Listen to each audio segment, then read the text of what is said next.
Hello guys, how are you? I'm Hardeep Singh. Welcome back to your own YouTube channel. IELTS updates and recent exams. For more updates related to recent IELTS exam writing test topics, listening, reading, practice test, and speaking, you got guesswork. Please, guys, participate in everyday listening and reading practice test to achieve your desired band score in your actual IELTS exam.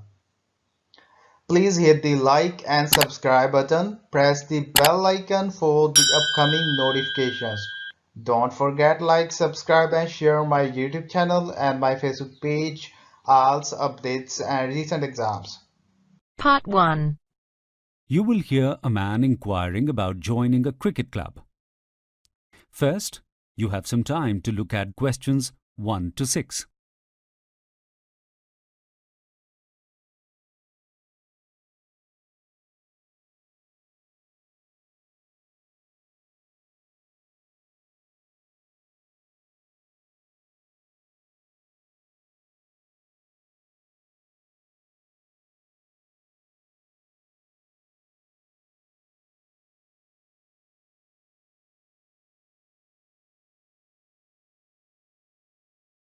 Hello, Monarch Cricket Club.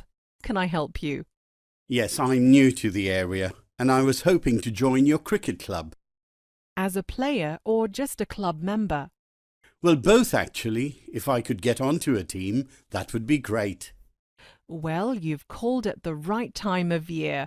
We have tryouts next week. Let's get you an application to join the club as a member first. Then you qualify to try out. What's your first name?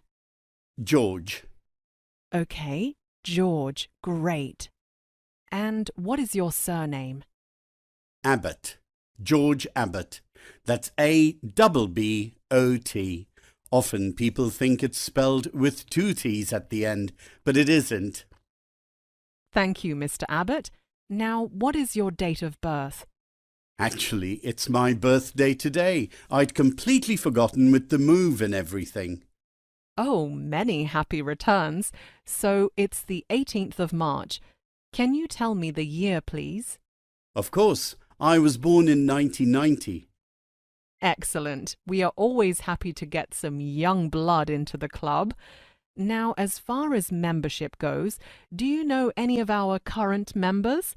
We generally like our members to be introduced to the club. I don't know anyone really. I've just moved to the area.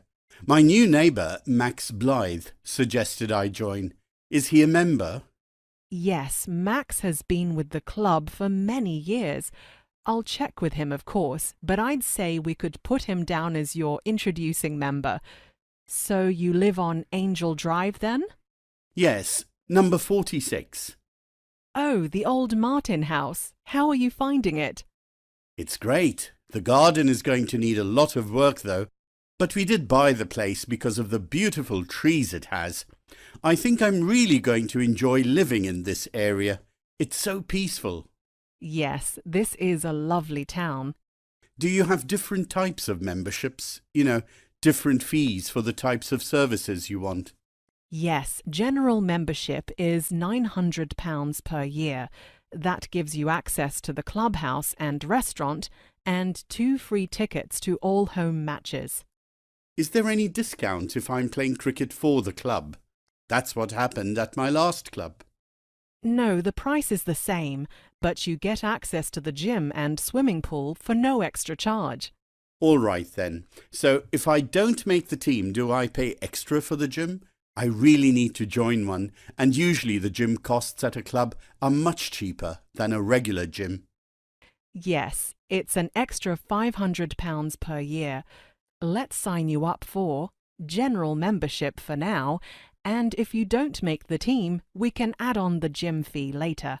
That sounds like a good idea. By the way, what do you do for a living? I'm a new intern at the local hospital here. A what? I'm a doctor at the hospital. That's why I've moved here for the job. My wife is a lawyer, but she hasn't found a job here yet. Before you listen to the rest of the conversation, you have some time to look at questions 7 to 10.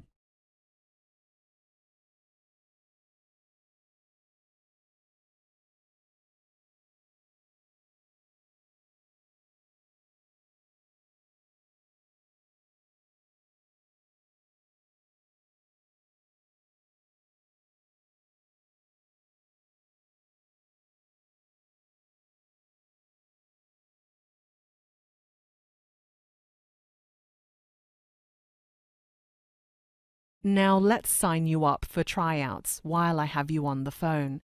Yes, when are they? This Saturday on the Oval at 9 a.m. Are you a bowler or a batsman? Or perhaps you are an all-rounder? I wish I were an all-rounder, but no, I'm a bowler. That's interesting. We are always looking for bowlers. And what was the last team you played for? I played the last 3 seasons with the Hillside Cricket Club in Dorset. That's where I was living until I moved here. I was born in the village of Hillside.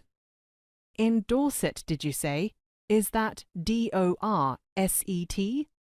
Yes, we actually won the county championship last year. How many years have you been playing cricket? All my life, really, but I've been playing competition cricket 17 years. Most people start when they are around 15 years old, but I started younger.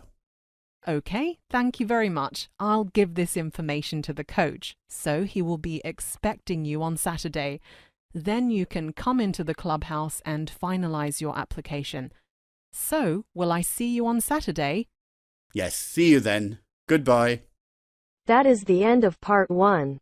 You now have half a minute to check your answers.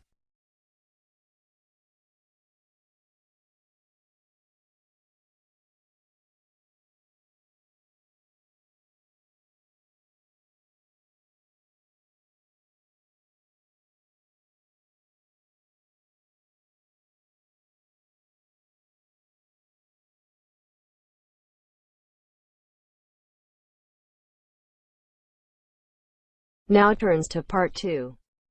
You will hear a man called Christian Jackson, staff coordinator of a trade fair facility, showing a new employee a map of the facility. First, you have some time to look at questions 11 to 16.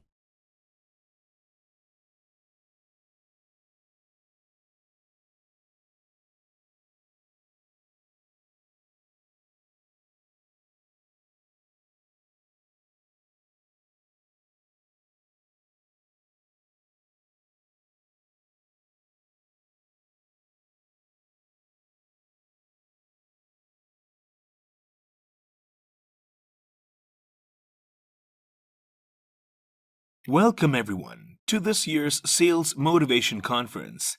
I can already see a lot of faces that I recognize from previous conferences. So welcome back. And to all the new delegates, welcome. We hope that you gain a lot over the next 4 days. Boost your confidence and get lots of energy to go back to your jobs refreshed and ready to sell. We have 12 motivational speakers here for the conference, all ready to give you their ideas and tips for how to improve your sales performance. The keynote speaker is world-famous motivational star Melissa Foreman. She's going to open the conference today directly after I speak to you, and then she will have 4 two-hour sessions, 1 this afternoon and the other 3 on the mornings that follow at 11 a.m. Her presentation is called Bounce Back, and it is an entertaining talk about how to take the knockbacks and refusals, how to turn them around, and how to succeed in the long run. When you attend Melissa's talk, you will also have the opportunity to buy a signed copy of her latest book with the same title as her presentation at a discounted rate. Melissa is giving the same talk 4 times. So we ask that you only attend her talk once so others are able to get to see it. I know that many of you have decided to attend this conference just to hear Melissa speak, but make sure you make the most of the other great motivators on our roster, who all have incredibly inspiring offerings. There are 4 lecture halls here at this venue, and there will be 3 sessions per day, 2 each morning and 1 in the afternoon, from 9 to 11, from 11:30 until 1:30, and then from 3 until 5 p.m. Each speaker will be giving their presentation 4 times, so over the next 4 days, if you attend 3 sessions a day, you should be able to attend 1 presentation from every motivator. You might not all be able to achieve this because not only do we have talks from speakers, but quite a few interactive workshops where you will be able to work on your selling skills together. As you know, the theme of this conference is making the buy. With this, we mean putting the focus on the buyer. Often, sales methods are based on making the sale and using high-pressure techniques. This hard sell strategy is stressful for both the salesperson and the buyer. We want to help you find ways of making the buyer come to you after your initial pitch, making them feel more in control of a purchasing situation, and ultimately more willing to buy product from you. Whether you are selling insurance, cars, clothing, or electronics, this conference will teach you skills that you can take away and put into practice. If your sales have been in a lull, we are hoping that the next few days will get you feeling positive and proactive again. We want to send you back out into the world completely prepared to work as the top salespeople in your fields. Before you hear the rest of the conversation, you have some time to look at questions 17 to 20.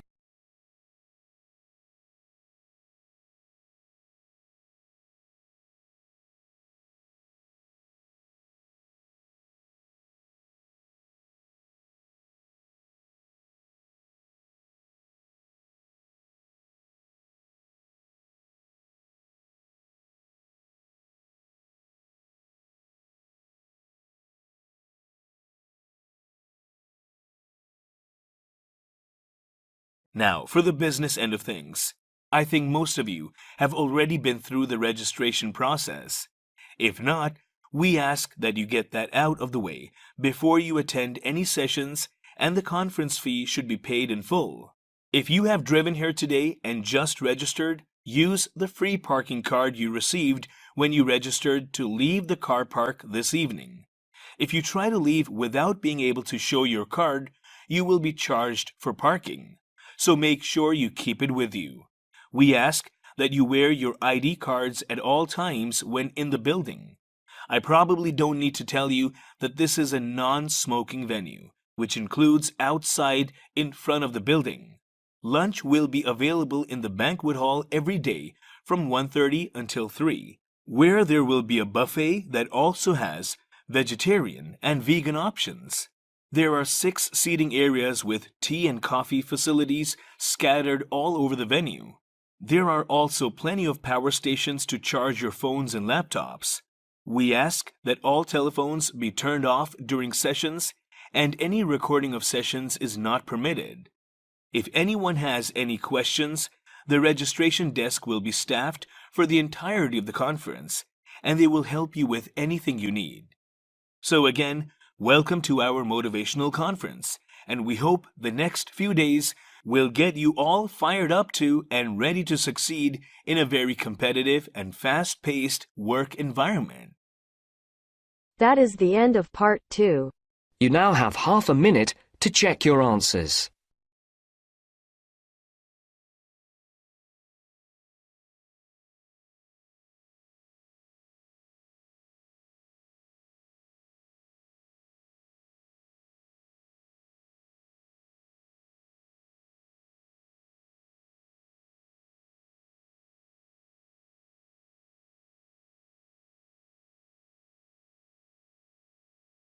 Now turns to part 3.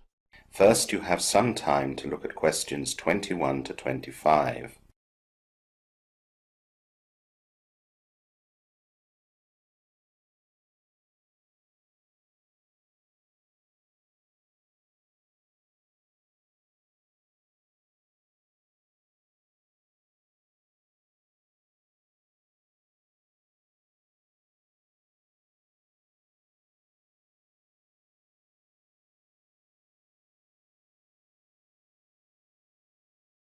Good morning. Your name is Claire Sanders, isn't it? That's right.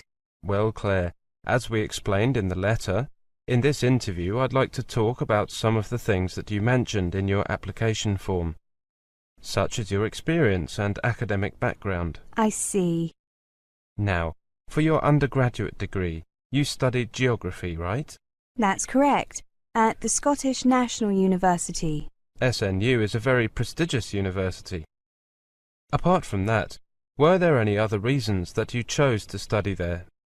Well, you're correct in suggesting that the main reason I went there was due to the superior quality of the university, but there were two other reasons. The first was that it is reasonably far from my home.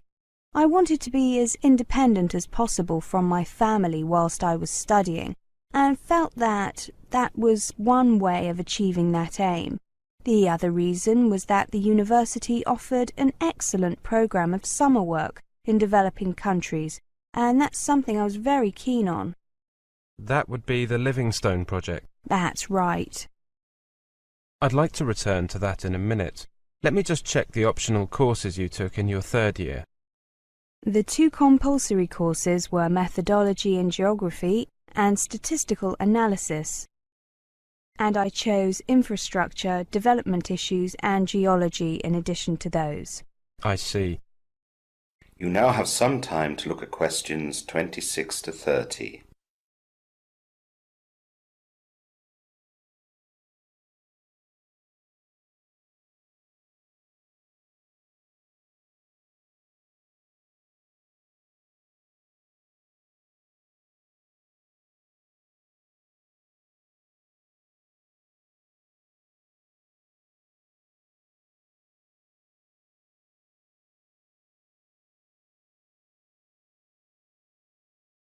You clearly decided to focus more on the human geography side of things. Yes, I had worked on development projects abroad for 2 summers as part of the Livingstone project. The first project was in India, and the second was in Sierra Leone. Could you tell me the main aims of the project and how you contributed? The Indian project was to ensure that a village had adequate supplies of fresh water and adequate sanitation. On that project, my role was to help lay pipes and put together various pieces of equipment. The project in Sierra Leone involved improving the infrastructure. The aim was to create rudimentary roads between villages so that they could receive aid and so that they could get agricultural products, particularly fruit and vegetables, to the capital and larger towns. My job was to help choose the best route for the roads, minimizing any impact on the environment while maximizing efficiency. How did you find the experiences? The Indian project was helpful in that it was my first experience abroad, and I got to see how small development projects can really make a difference. However, I found the climate, well, it was extremely hot and humid, and we were doing a lot of physical work, so it was, well, it made you appreciate air conditioning for a start. The second project, well, I enjoyed that a lot more. There was some physical work, but we had some machinery to help us clear paths through vegetation. I really enjoyed being able to put what I had learned into practice. For example, we had to choose a route on a map first of all, according to the contours of hills and valleys. Then we had to explore the ground and check that it was really a suitable route. And now you've decided to take a master's degree in development studies as a result. Great. Well, I just have a few more questions regarding... That is the end of part 3. You now have half a minute to check your answers.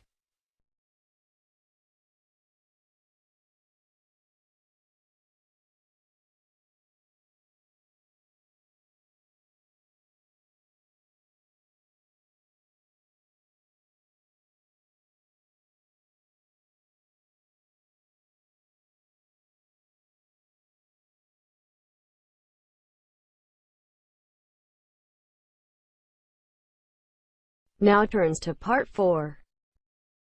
You will hear a lecture on the geography of the United Kingdom.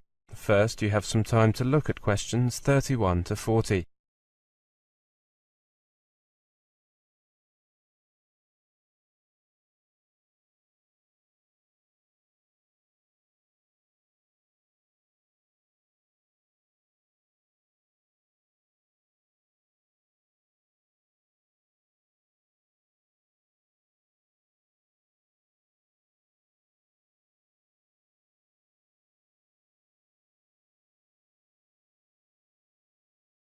Welcome to this introductory lecture on the geography of the United Kingdom.